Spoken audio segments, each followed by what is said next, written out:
เปิดเผยถึงกรณีที่สื่อสังคมออนไลน์ได้นำเสนอเรื่องกรมคุ้มครองสิทธิและเสรีภาพกระทรวงยุติธรรมเปิดเพจช่วยเหลือคืนทรัพย์สินผู้เสียหายจากอาชญากรรมออนไลน์ว่าจากการตรวจสอบข้อเท็จจริงกับสำนักงานปลัดกระทรวงยุติธรรมพบว่าเพจดังกล่าวเผยแพร่ข้อมูลให้ความช่วยเหลือและเตือนประชาชนหากถูกหลอกหรือถูกฉ้อโกงทางออนไลน์สามารถส่งหลักฐานเพื่อขอรับทรัพย์คืนได้ซึ่งเพจดังกล่าวไม่ใช่เพจของกรมคุ้มครองสิทธิและเสรีภาพโดยเพจของกรมคุ้มครองสิทธิและเสรีภาพชื่อเพจว่ากรมคุ้มครองสิทธิและเสรีภาพกระทรวงยุติธรรมจะเว้นวรรคหน้าคำว่ากระทรวงยุติธรรมเท่านั้นและให้สังเกตโลโก้จะเป็นภาพตราชูบนพระแท่นมนังคศิลาภายในกรอบสี่เหลี่ยมจัตุรัสมีอักษรบอกชื่อกรมคุ้มครองสิทธิและเสรีภาพอยู่ด้านล่างอีกจุดสังเกตคือวันที่สร้างของเพจหากเพิ่งสร้างได้ไม่นานแสดงว่าเป็นเพจปลอมดังนั้นขอเตือนให้ประชาชนอย่าหลงเชื่อข้อมูลดังกล่าวสาธารณสุขจังหวัดกำแพงเพชรแจ้งเตือนประชาชนเฝ้าระวังไข้เลือดออกโรคอันตรายที่มากับช่วงฤดูฝนนายแพทย์ปริญญานาคปุณบุตรนายแพทย์สาธารณสุขจังหวัดกำแพงเพชรเปิดเผยว่าโรคไข้เลือดออกเป็นปัญหาทางสาธารณสุขในหลายประเทศทั่วโลกโดยเฉพาะประเทศไทยซึ่งมีการระบาดทุกปีในช่วงฤดูฝนจึงขอย้ำเตือนให้ประชาชนทายากันยุงเพื่อป้องกันตนเองจากการถูกยุงกัดโดยเฉพาะผู้ป่วยไข้เลือดออกเพื่อป้องกันการกระจายเชื้อไข้เลือดออกในตัวผู้ป่วยสู่ชุมชนเพราะผู้ป่วยโรคไข้เลือดออกหากถูกยุงกัดช่วงหลังผ่านระยะฟักตัวในยุงสามารถส่งต่อเชื้อไข้เลือดออกให้ผู้อื่นได้การทายากันยุงในผู้ป่วยโรคไข้เลือดออกจะช่วยตัดวงจรดังกล่าวและลดการระบาดของโรคไข้เลือดออกนอกจากนี้ขอให้ประชาชนช่วยการสำรวจและกำจัดแหล่งเพาะพันธุ์ยุงลายโดยให้ดำเนินการกำจัดลูกน้ำยุงลายให้ครอบคลุมในพื้นที่7 รอได้แก่โรงเรือนบ้านอาคารโรงเรียนสถานศึกษาโรงพยาบาลโรงธรรมวัดมัสยิดและโบสถ์โรงแรมรีสอร์ทโรงงานและส่วนราชการองค์กรเอกชนจึงขอความร่วมมือประชาชนและพื้นที่เสี่ยงดังกล่าวช่วยการจัดการสิ่งแวดล้อมกำจัดแหล่งเพาะพันธุ์ลูกน้ำยุงลายบริเวณรอบสถานที่นั้นชยานีสุนทรมาลัยทีมข่าวสวทกำแพงเพชรรายงานสำนักงานพัฒนาชุมชนจังหวัดสุรินทร์พร้อมร่วมงานศิลปาชีพประเทศไทยโอท็อปหลอมดวงใจด้วยพระบารมี 10-18 สิงหาคมนี้ที่เมืองทองธานีนางจีราภาเชื้อดวงผุยพัฒนาการจังหวัดสุรินทร์เปิดเผยว่าการจัดงานศิลปาชีพประทีปไทยโอท็อปหลอมดวงใจด้วยพระบารมีที่จะมีขึ้นระหว่างวันที่ 10-18 สิงหาคม 2567 ณ อาคารเชลเลนเจอร์ 1-3 ศูนย์แสดงสินค้าและการประชุม Impact เมืองทองธานีอำเภอปากเกร็ดจังหวัดนนทบุรีนั้นจังหวัดสุรินทร์ได้รับการจัดสรรบูธจำนวน 82 บูธแบ่งเป็นโซนผลิตภัณฑ์โอท็อป 5 ประเภทอาหารจำนวน 5 บูธประเภทเครื่องดื่ม 2 บูธประเภทผ้าและเครื่องแต่งกาย 63 บูธประเภทของใช้ของตกแต่งของที่ระลึก 6 บูธโซนโอท็อปเครื่อง 2 บูธโซนโอท็อปพรีเมียม 1 บูธโซนศิลปินโอท็อป 1 บูธโซนกองทุนพัฒนาบทบาทสตรี 1 บูธและโซนโอท็อปชวนชิมจำนวน 1 บูธซึ่งสำนักงานพัฒนาชุมชนจังหวัดสุรินทร์ได้ชี้แจงทำความเข้าใจกับกลุ่มผู้ผลิตผู้ประกอบการโอท็อปที่ได้รับการคัดเลือกแล้วจึงพร้อมสำหรับการร่วมออกบูธครั้งนี้ผู้สนใจสินค้าโอท็อปของจังหวัดสุรินทร์สามารถไปเลือกซื้อที่งานดังกล่าวได้กฤษดาสุนทรสวทสุรินทร์รายงานจบข่าวจันทิมาเจษฎาจิตพัฒนาอ่านรับฟังข่าวครั้งต่อไปเวลา 7 นาฬิกาค่ะติดตามข่าวที่นำเสนอไปแล้วได้ที่ www.thainews.prd.go.th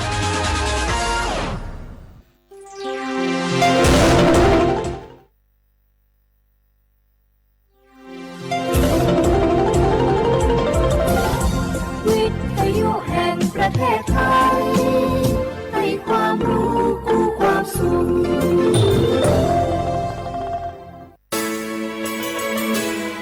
สถานีวิทยุกระจายเสียงแห่งประเทศไทยจังหวัดเชียงใหม่ AM 1476 กิโลเฮิรตซ์สถานีวิทยุภาคภาษาชาติพันธุ์แห่งเดียวในประเทศไทยที่มีความทันสมัยเชื่อถือได้สร้างอัตลักษณ์กลุ่มชาติพันธุ์สู่สากล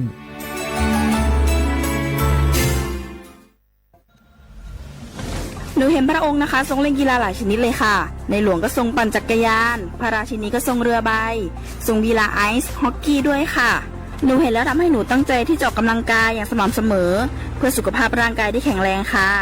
พระองค์ยิ่งทรงนำทัพนักกีฬาไทยเราไปแข่งขันกีฬาในระดับสากล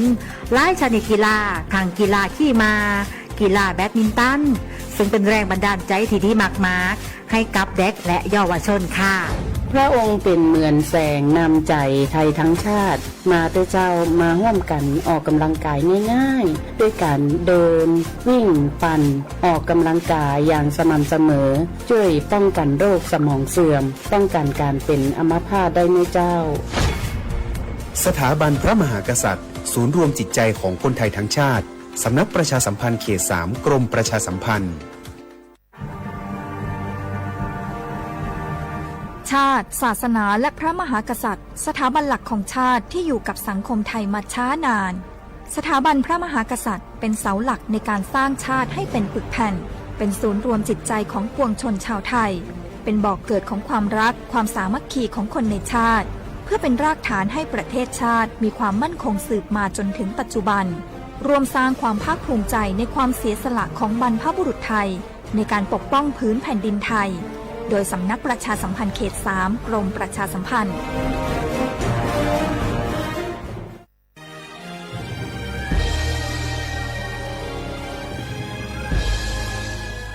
เกิดเป็นคนไทย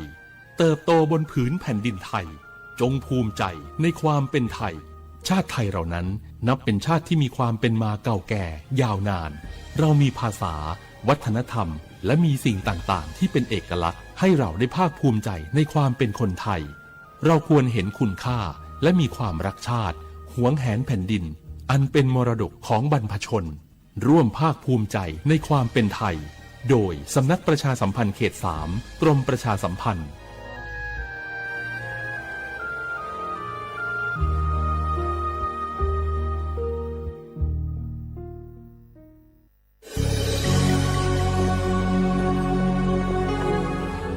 เกิดเป็นคนไทยเติบโตบนผืนแผ่นดินไทยจงภูมิใจในความเป็นไทยชาติไทยเรานั้นนับเป็นชาติที่มีความเป็นมาเก่าแก่ยาวนานเรามีภาษาวัฒนธรรมและมีสิ่งต่างๆที่เป็นเอกลักษณ์ให้เราได้ภาคภูมิใจในความเป็นคนไทยเราควรเห็นคุณค่าและมีความรักชาติหวงแหนแผ่นดินอันเป็นมรดกของบรรพชนร่วมภาคภูมิใจในความเป็นไทยโดยสำนักประชาสัมพันธ์เขต 3 กรมประชาสัมพันธ์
是我寂寞我的妹妹我寂寞我没自由独自那边那是君我路你你马上阿门罗你苏醒阿雷提你挂的手路边的我的夜色路边的我是你手生命主你手么流生命呀是不能你若是灵是不老嘎起起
学画不来画画，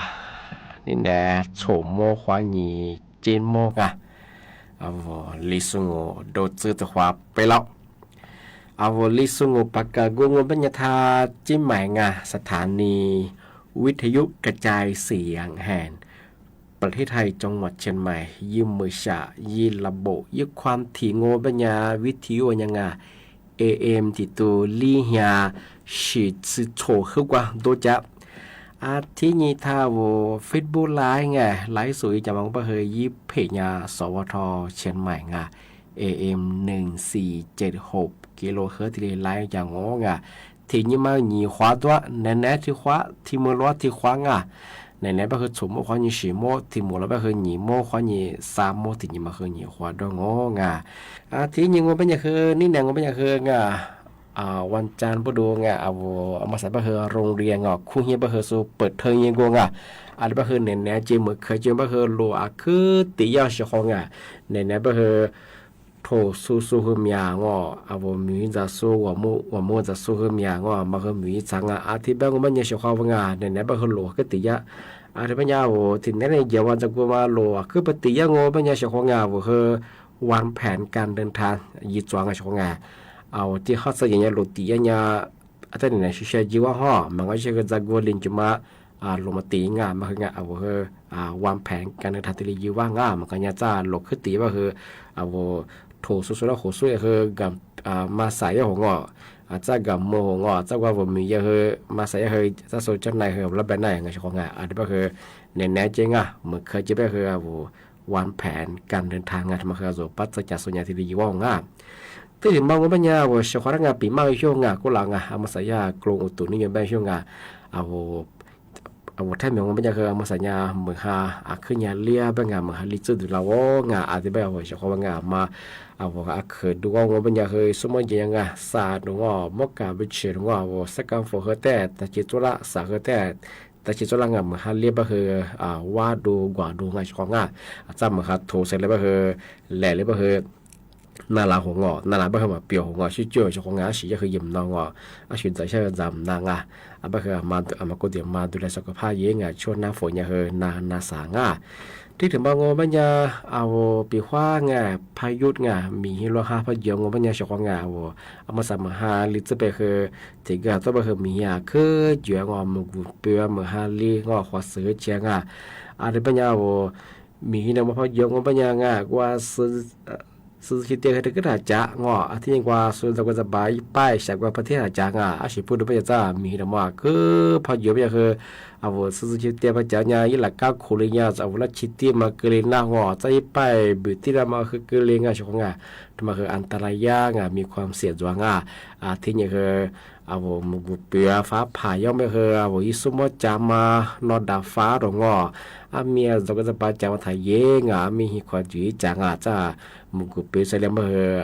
าคืออันตรายเมียเชี่ยเมียเปียจ้าเวลาพับเปียเลยไปคือเสียสเกลียน้องที่นี่เวลาชดไปคือจะก็เดียวคือว่านาฬิกาหลงอะไรเงี้ยก็ถ้าว่าสร้อยคอหลงชิดจ้าเดียวมาโทรศัพท์มือถือไปถึงมองไปคือชนิดโลหะทำมาคือนานกระแสไฟมาคือแต่ละอย่างเราคือทีดีใหญ่นั่งชองอันนี้ก็คือเหมือนฮาริจ้มาบุเปแต่ก็คือสมมติคือถ่ายจ้ามาคือฮิควาจ้าที่ถึงมาก็ไม่ยาวโลชิสุชาวบ้านโลชิสุทำมาคือถึงความลิบปีมาจ้าเหมือนฮาริจ้าเป็นยังไงเหมือนฮารินาก็ยังแบบเหมือนฮาริจะคือโลชิสุมาคือยี่ความเร็วมาคืออัติญาจุยะไปถึงเหมือนฮาริสัญญาว่าโลชิมันยาจ้าจะก็จะบาอันตรายไปถึงจะก็สิ่งนี้คือโลโพเยหลงจ้าโลว่าจะก็จะบาชิดดีมังสุดยอดมาเกินนั่งไอ้ปัญญาโลชิเนี่ยคือแต่ก็ยังถ่ายชิมอยู่โรคความเร็วยิ่งมันจะคือแต่สุดเชี่ยวชาญที่นี่คือกูถึงยาน้ำแบบช่วงเอามาสามหาลิสุดเดือนยังว่าโลชิสุดไปคือกว่ายี่ที่ปัดน้ำฝนมังยี่ยามาหมู่อายุกันเลยไปคือมีฉากว่าชาโขงมีฉากปลาเลือฉากวัวเกง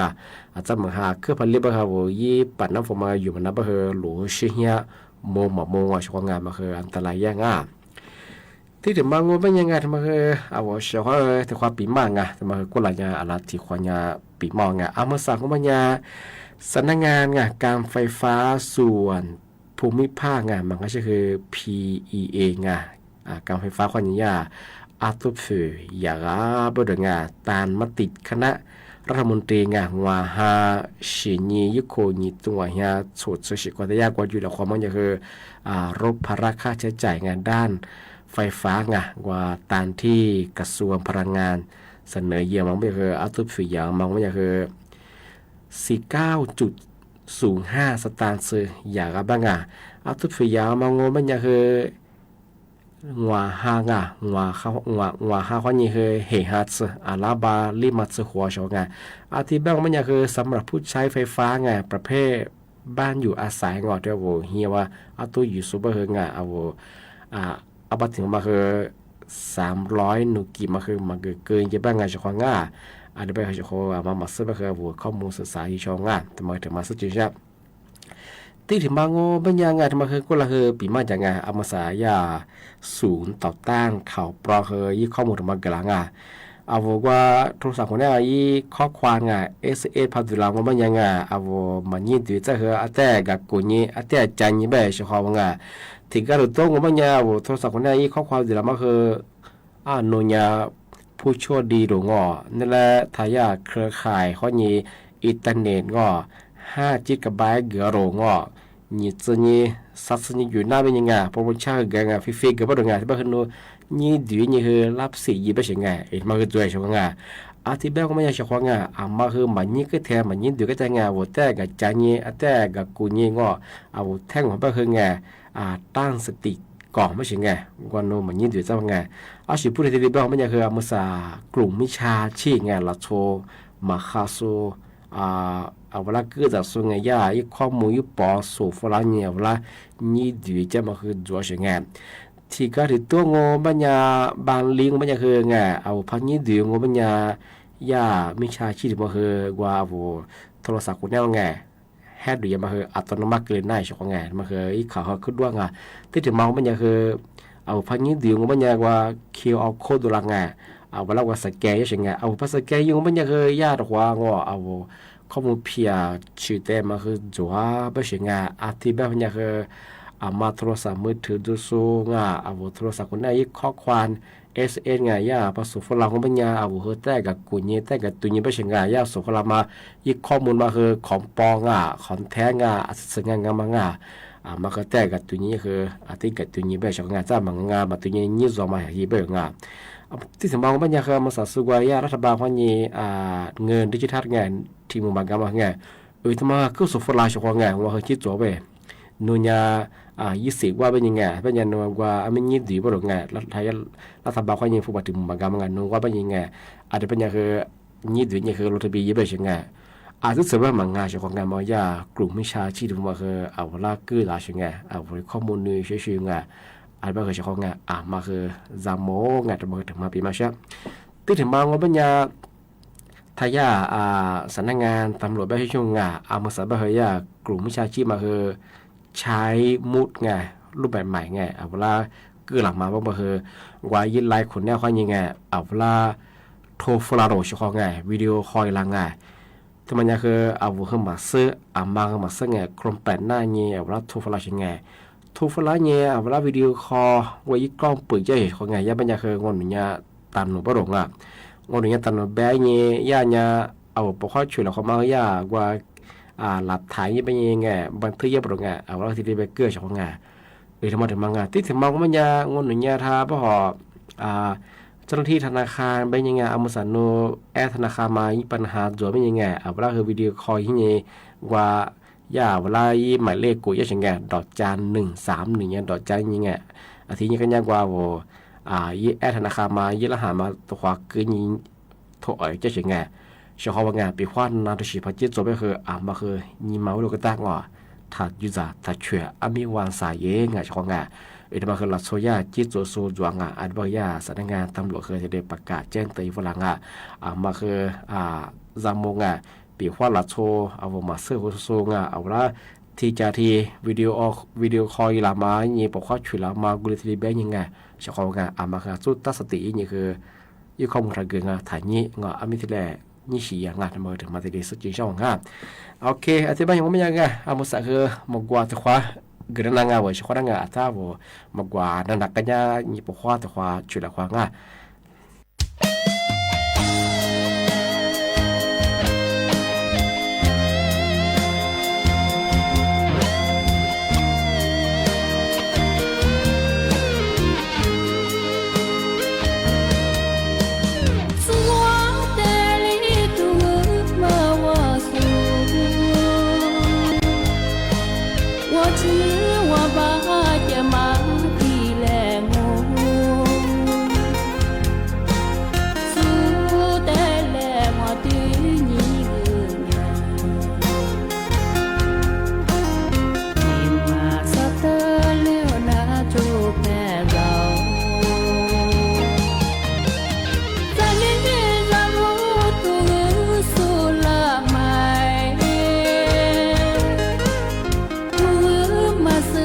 ส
小伙娃对嘛我别伢是个他们看哎那次那米别和别打一些年都有都别和别打哎俺那次票和票我我拉出的嘛的个小伙娃我拉出嘛和可咋可多哎对嘛伢出几个嘛打来就都个嘛那次和票别哎俺这嘛伢阿里兄别嘛伢茶叶小伙娃茶叶的嘛伢别我小伙娃嘛是呀那วิทยาศาสตร์นักวิจัยที่มหาวิทยาลัยUCLA อันบังสหรัฐอเมริกาเหนือที่มาสู้สิ่งนี้ตัวนี้ฝรั่งมังเราช่วยไปชาที่แสนกูมืองัวตัวมาแล้วชายเยกตัวไอ้ที่สู้ขันนี้ตัวนี้我别个ชายมันตัวมาจริงชายเยตัวมา我别个小伙伴说的บัง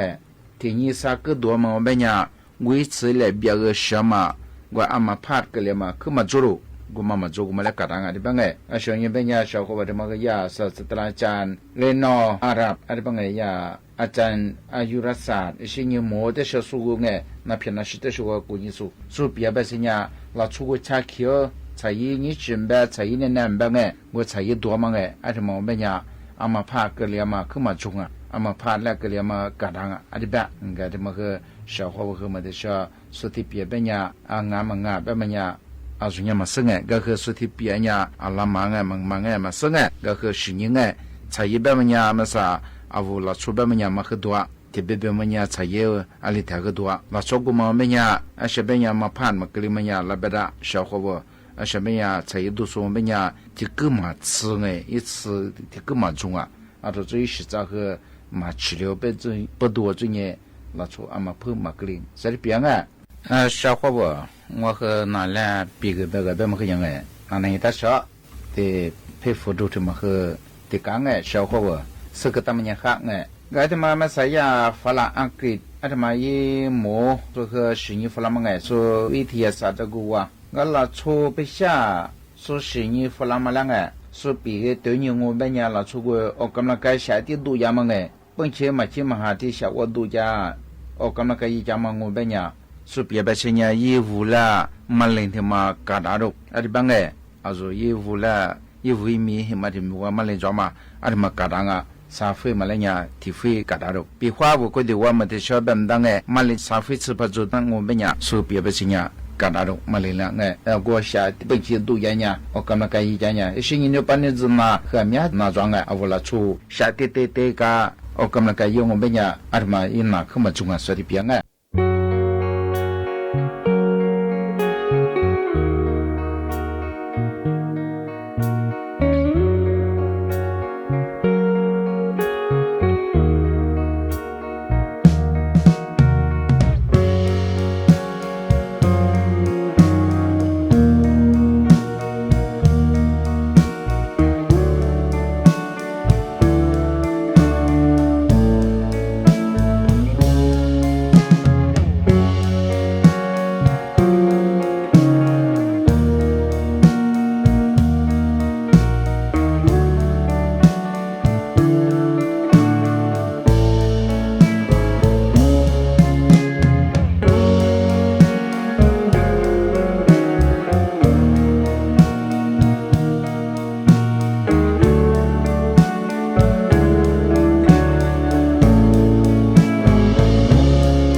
他们哎，那不也上的个我是个他们也好哎，还他们这个的有家有家，他们也小伙不可能那你我们呀个看人哎，个们什么别的们也那不也上，的呀嘛，的来 offer 们哎，发了安克么专业是生意发了们哎。也不怎样，过了出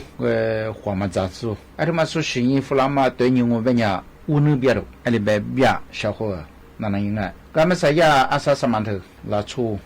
次的各种还吃食过嘛，天下食物嘛，过来是也生意对你我们呀哎，因为让我过，我黄马杂志我们呀。个体搞的小伙吧，我那么看啊，阿里边我那边的黄马怎么哎，我那边啊，上面呀，我呀，维他命 B12吧嘛，过的话啊，可么重啊，喜欢的可么重啊，我黄马咋说那个，啊，这专业我那么看啊，我那边啊，结果或者说我们呀，维他命啊个嘛重啊，维他命 B12吧嘛哎，啊，这做我那个啊，地址那个嘛怎么给对应我们呀，个嘛怎么我们呀，别个啥，咱们我们呀。阿弟别方啊，我那天嘛，说的个阿弟讲啊，别个至少把比我们家小伙子花嘛在他一门，哎，花的嘛和的个小伙子，也不要面子装哎，花的嘛和，俺是花嘛别，俺也花杂和人别我花富的杂嘛和嘛哈，个不花的嘛杂和嘛哈，阿弟讲，啊，个的嘛和小伙子那别嘛哎，啊不有呀个别和我哎，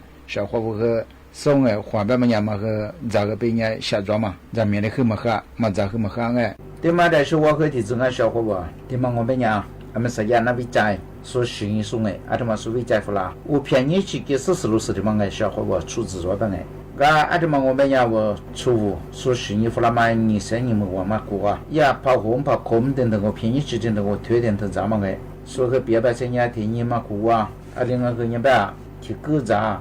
天一天怎么夸我便宜去的哎，阿拉天下出gram的话怎么夸我们呀？哪俩干到了？阿里边哎，马天马俩干到了，你把那只话咱们是么吃汉安边哎，我便宜去的么呀？现在他妈的小的呀，不考虑等等个人不一定等边么呀？我便宜去等等边么呀？我是没是这时候的我便你只知道帮你们呀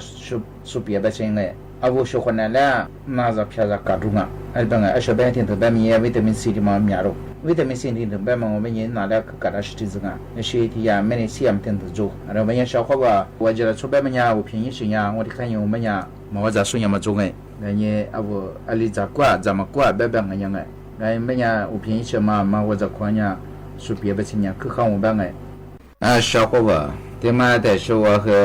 我那俩啊不，咋多这个下咱们哎，啊但是我啊得比个，电话没人小伙吧，啊不花咋。哎，花里长哎，还苦瓜外的嘛洗个刀，别哎，特别别么人呢，户口，特别别么人吃饱了户口，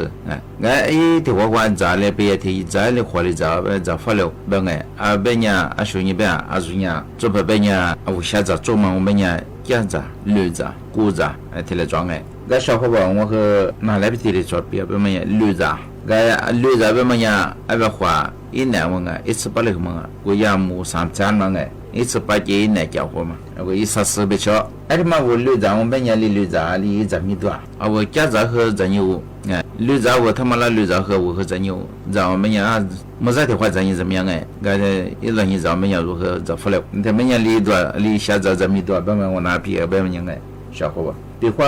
啊不，俺别花40个嘛装一次把这一年的装嘛我们家，俺们没办哎，的话我和那来比别们家300 gram。啊，我和多年哎，啊，另外咱们也另外吃嘛哎，差不多，现在我呀，福建嘛是个没喝，现在是有烤，现在的呀，花吃一路东哎，啊，就不个哒，啊，这边我们家里呀，哎，一天来打6个嘛，俺小伙吧，为提注意装哎，慢慢样哎，啊，我里绿杂，啊，我啊个花40个嘛带来人哎，啊，天也福建嘛是个嘛地河嘛，啊，个嘛就8个人，现在的呀是有烤。啊，他妈就8个人哎，差不多够大够半，而且8个人天你付了，付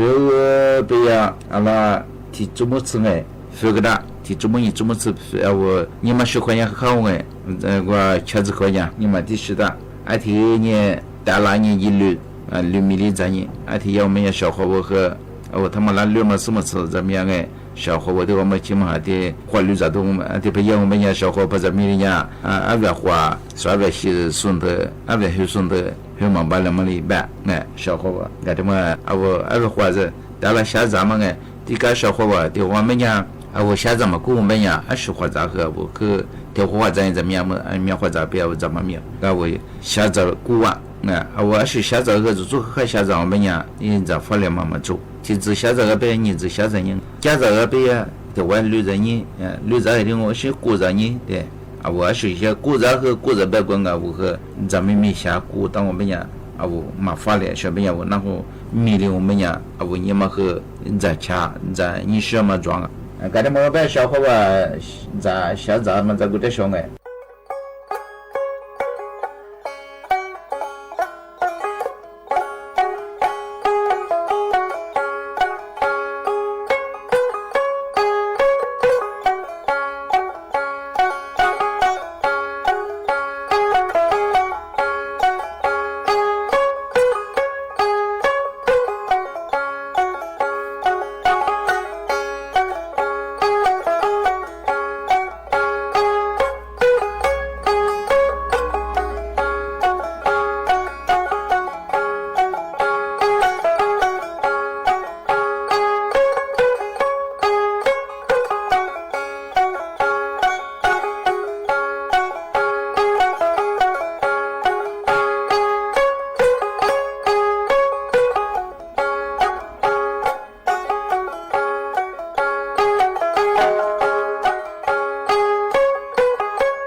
谢谢你生，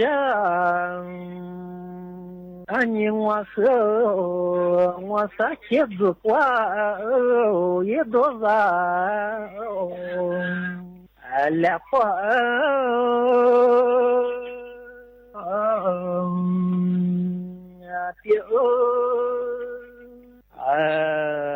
撒谎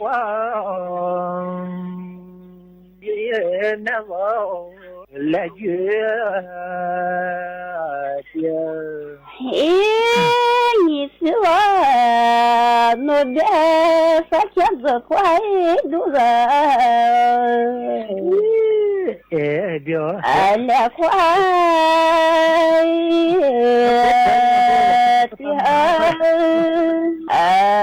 也快路人来个的谢谢你们，你我和子挂来个你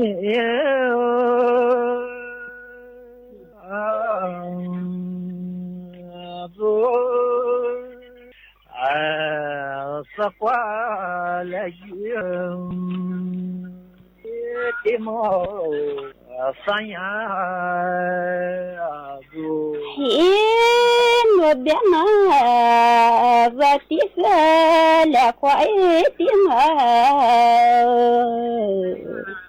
三爷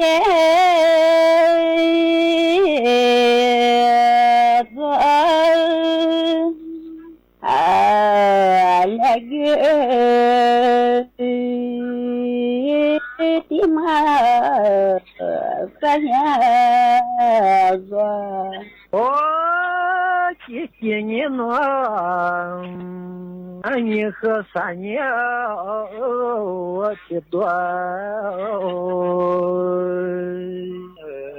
я беда.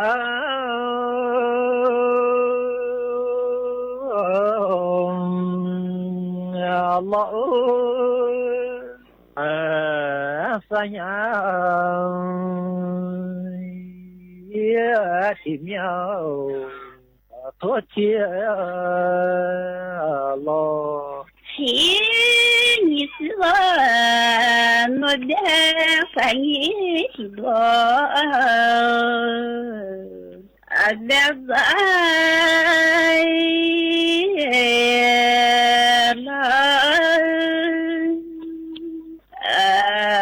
Saya Kenya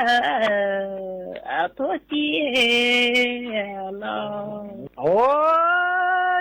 Kenya sang.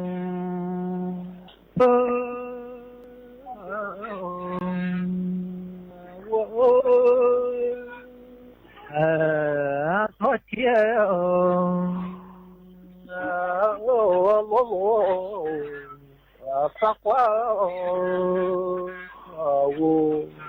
Hey, ni sila no de dazai mga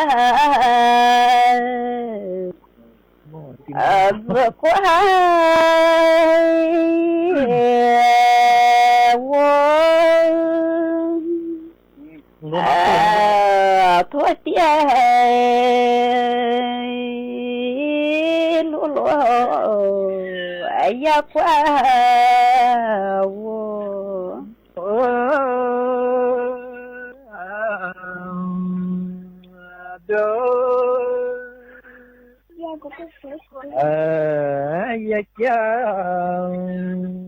ya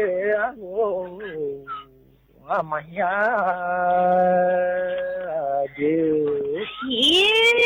no dena vatiwa dazaki ya kwa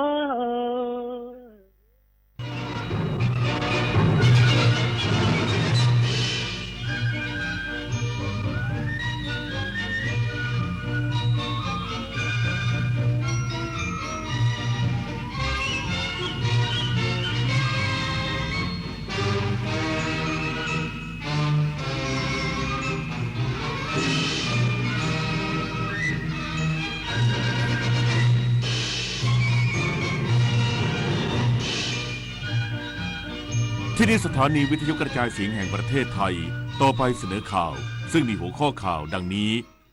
รัฐบาลยืนยันแอปพลิเคชันทางรัฐที่ใช้ลงทะเบียนโครงการเติมเงิน 10,000 บาทผ่านดิจิทัลวอลเล็ตมีมาตรการรักษาความปลอดภัยข้อมูลส่วนบุคคลสูงด้วยมาตรฐานระดับโลกนายกรัฐมนตรีกำชับตำรวจท่องเที่ยวให้ดูแลความปลอดภัยนักท่องเที่ยวทุกคนรองรับปีแห่งการท่องเที่ยวไทยในปีหน้า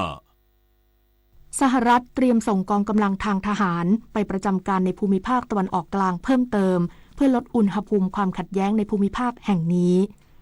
กีฬาโอลิมปิกปารีสเกมแบดมินตันชายเดี่ยวกุลวุฒิวิทิตสารผ่านเข้าไปชิงชนะเลิศพร้อมสร้างประวัติศาสตร์เป็นนักกีฬาแบดมินตันคนแรกที่คว้าเหรียญรางวัลต่อไปเป็นรายละเอียดของข่าวสถานีวิทยุกระจายเสียงแห่งประเทศไทยขอเสนอสารคดีเฉลิมพระเกียรติพระบาทสมเด็จพระเจ้าอยู่หัวเนื่องในโอกาสมหามงคลเฉลิมพระชนมพรรษา6 รอบวันนี้เสนอตอนแปลงนาศิลปะเฉลิมพระเกียรติ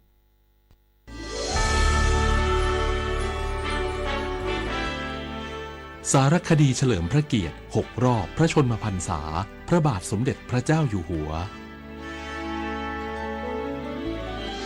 พระบาทสมเด็จพระเจ้าอยู่หัวทรงให้ความสำคัญอย่างยิ่งกับการประกอบอาชีพด้านการเกษตรโดยเฉพาะการทำนาปลูกข้าวซึ่งเป็นอาชีพหลักของคนไทยทรงแบ่งเบาและสืบสานพระราชกรณียกิจของสมเด็จพระบรมชนกนาถและสมเด็จพระบรมราชชนนีมาตั้งแต่เมื่อครั้งทรงดำรงพระราชอิสริยยศสมเด็จพระบรมโอรสาธิราชสยามกุฎราชกุมาร ทั้งยังเสด็จพระราชดำเนินแทนพระองค์ทรงเป็นองค์ประธานในพระราชพิธีพืชมงคลจรดพระนางขันแรกนาขวัญณมณฑลพิธีท้องสนามหลวงพระราชทานโล่รางวัลแก่เกษตรกรที่ได้รับคัดเลือกให้เป็นเกษตรกรดีเด่นแห่งชาติเป็นประจำทุกปีและยังเสด็จพระราชดำเนินไปทอดพระเนตรการหว่านข้าวในแปลงนาสาธิตสวนจิตรลดาเพื่อใช้เป็นเมล็ดพันธุ์ข้าวสำหรับประกอบพระราชพิธีพืชมงคลจรดพระนางคันแรกนาขวัญในปีต่อไปด้วยและเนื่องในโอกาสมหามงคลเฉลิมพระชนมพรรษา6 รอบ 28 กรกฎาคม 2567 กรมการข้าวกระทรวงเกษตรและสหกรณ์จึงจัดให้มีการปลูกข้าวในแปลงนาศิลปะเฉลิมพระเกียรติพระบาทสมเด็จพระเจ้าอยู่หัวขึ้นเพื่อน้อมสำนึกในพระมหากรุณาธิคุณและแสดงความจงรักภักดีโดยดำเนินการในพื้นที่77 ไร่แบ่งเป็นแปลงนาศิลปะจำนวน72 ไร่และแปลงนาที่น้อมนำแนวพระราชดำริอีก5 ไร่พร้อมกับจัดกิจกรรมแหกนาปลูกข้าวแปลงนาศิลปะเฉลิมพระเกียรติ72 พรรษาเมื่อวันที่30 พฤษภาคมที่ผ่านมาโดยใช้พื้นที่ในแปลงนาสาธิตโครงการอันเนื่องมาจากพระราชดำริภายในกองประสานงานโครงการพระราชดำริแปลงนาของศูนย์วิจัยข้าว9 ศูนย์ทั่วประเทศและแปลงนาศูนย์เมล็ดพันธุ์ข้าวอีก2 ศูนย์รวมทั้งสิ้น12 แห่งโดยพันธุ์ข้าวที่นำมาปลูกในแปลงนาศิลปะนี้เป็นข้าวคุณภาพดีที่ผ่านการวิจัยและพัฒนาสายพันธุ์ต่างๆอาทิข้าวกข6และข้าวกข91เพื่อเก็บเกี่ยวผลผลิตและนำไปแจกจ่ายให้ชาวนาใช้เพาะปลูกในฤดูกาลต่อไปเพ็ญศิลป์สงเนียมรายงาน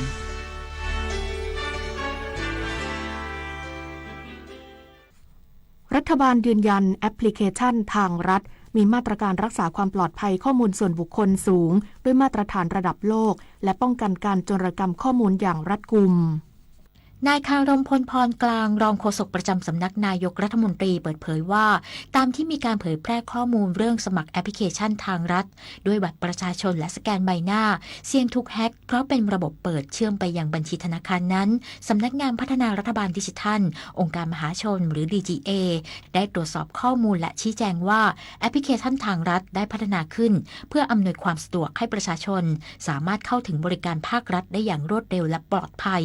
รวมถึงเป็นช่องทางในการลงทะเบียนเข้าร่วมโครงการเติมเงิน 10,000 บาทผ่านดิจิทัลวอลเล็ตซึ่งข้อมูลส่วนบุคคลที่แสดงในแอปพลิเคชันทางรัฐสามารถเข้าถึงได้เฉพาะเจ้าของข้อมูลและผู้มีอำนาจตามกฎหมายในการเข้าถึงข้อมูลเท่านั้นจึงขอให้มั่นใจว่าข้อมูลจะไม่ถูกเปิดเผยไปสู่ภายนอกและจะไม่มีการเก็บข้อมูลของประชาชนไว้ที่แอปพลิเคชันทางรัฐแต่อย่างใดDGA ชี้แจงเพิ่มเติมว่าแอปพลิเคชันทางรัฐมีความปลอดภัยของข้อมูลส่วนบุคคลสูงด้วยมาตรฐานระดับโลกและป้องกันการโจรกรรมข้อมูลอย่างรัดกุมซึ่งการใช้งานจำเป็นต้องมีการพิสูจน์โดยให้ผู้นั้นถ่ายภาพใบหน้าและบัตรประจำตัวประชาชนเพื่อนำไปเปรียบเทียบกับระบบว่าตรงกันหรือไม่ป้องกันการสวมสิทธิ์โดยเป็นมาตรการการป้องกันและรักษาความมั่นคงปลอดภัยของข้อมูลที่มีความน่าเชื่อถือแบบเดียวกับที่ธนาคารในประเทศไทยใช้นอกจากนี้ยังมีทีมวิศวกรผู้เชี่ยวชาญตรวจสอบระบบอย่างต่อเนื่องเพื่อป้องกันการแฮ็กและเข้าถึงข้อมูลและบริการโดยไม่ได้รับอนุญาตตามมาตรฐานสากลอีกทั้งยังมีการตั้งวอลลุ่มเฝ้าระวังระบบและภัยคุกคามทางไซเบอร์ตลอด 24 ชั่วโมงเช่นเดียวกับนายประเสริฐจันทรรงทองรัฐมนตรีว่าการกระทรวงดิจิทัลเพื่อเศรษฐกิจและสังคมหรือ DE ขอให้ประชาชนมั่นใจว่ามีระบบรักษาข้อมูลเป็นอย่างดีและขณะนี้ยังไม่พบสิ่งผิดปกติขอให้มั่นใจนะครับว่าข้อมูลที่ได้ลงทะเบียนกับแอปพลิเคชันทางรัฐเนี่ยเรามีระบบมาตรฐานรักษาข้อมูลเป็นอย่างดีนะครับแล้วก็มีระบบความมั่นคงปลอดภัยของข้อมูลซึ่งในเรื่องนี้เนี่ยเราได้มอบหมายให้ทางสกมชเนี่ยเป็นผู้ที่มาดูแลเรื่องความปลอดภัยของข้อมูลตรงนี้ขณะนี้ก็ยังไม่พบสิ่งผิดปกติแต่อย่างไรนอกจากนี้กระทรวงดิจิทัลเพื่อเศรษฐกิจและสังคมเตือนประชาชนระวัง